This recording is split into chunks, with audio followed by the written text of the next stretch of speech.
Hare Krishna, welcome to Mayapur. আমি শ্যাম মিত্র সুদামা দাস আপনাদের সাথে চলেছি নতুন আবারও একটি ভিডিওতে। আর আজকে আমরা একজন মাতাজির সাথে একটু আলাপ আলোচনা করে নেব, তার ভক্তি জীবনের যে জার্নি সেটা সম্পর্কে একটুখানি বিস্তারিতভাবে তার কাছ থেকে জানবো। মাতাজি হরে কৃষ্ণ। হরে কৃষ্ণ। মাতাজি আপনার নাম?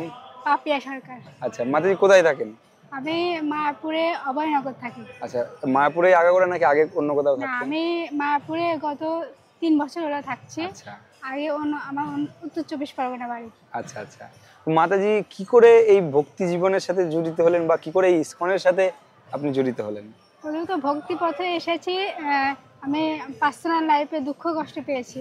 আচ্ছা। তারপরে দুঃখ কষ্ট পেয়ে জীবনে হতাশ হয়ে পড়েছিলাম।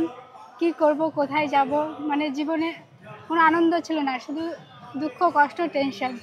আচ্ছা। সেটা থেকে মানে কীভাবে মানে পথ খুঁজছিলাম। তারপর হঠাৎ একটা ইসকনের একটা লেকচার শুনি, ইসকনে পদ্মক নিয়াদাসপুর একটা প্রবচন শুনি।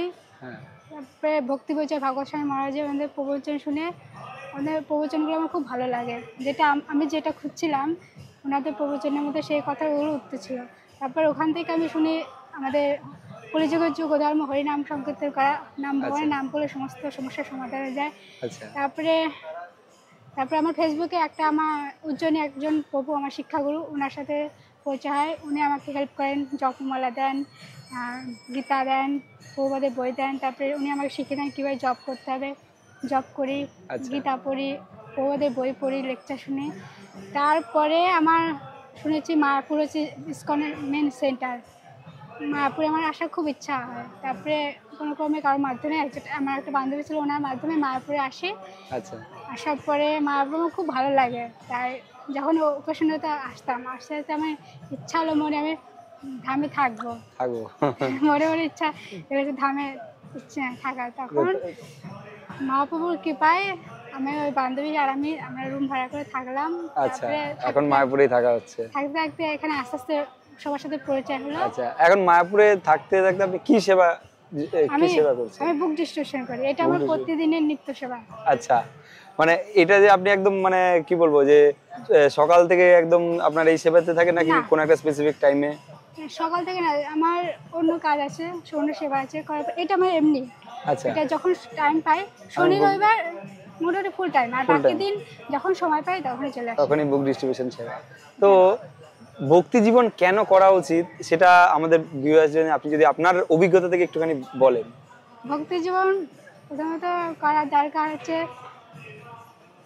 প্রথমত এটা হচ্ছে জড় জগৎ, এটা দুঃখালয় অশাশ্বত ভগবতীতে বলেছেন ভগবান। এখানে কোনো সুখ নেই, ক্ষণিক মাত্র সুখ, শুধু দুঃখ কষ্ট, জ্বালা জ্বলবে না। প্রথমত এর থেকে মুক্ত হতে গেলে, তারপর জীবনে আনন্দ পেতে হলে জীবনে একটা তার জন্য ভক্তি করা খুব প্রয়োজনীয়। অসংখ্য ধন্যবাদ আপনার যে অভিজ্ঞতাটা আপনি বললেন। তো বিষয় হচ্ছে মায়াপুরে এসে কেউ যদি মায়াপুরে ঘুরতে আসে সে কি কি এখানে দর্শন করতে পারে? এখানে আমাদের এখানে খুব সুন্দর রাধা মাধবের বিগ্রহ আছে, রাধা মাধব পঞ্চতত্ত্ব, নৃসিংহদেব ভগবানদেব। তারপরে মন্দিরে আরও গোশালা, ইসকনের বিশ্বের সবথেকে বড় মন্দির টিওবিবি। তারপরে প্রভুপাদ সমাধি মন্দির। মায়াপুর সবকিছু সুন্দর, সব জায়গাতেই ঘুরতে পারবে একদম, শুধু একটু বেরোলেই হবে। পুরো ক্যাম্পাসে একদম ঘোরার জায়গা আছে। তো অসংখ্য ধন্যবাদ মাতাজিকে, মাতাজির অভিজ্ঞতাটা শেয়ার করলো। মাতাজি অসংখ্য ধন্যবাদ। Thank you. হরে কৃষ্ণ। হরে কৃষ্ণ।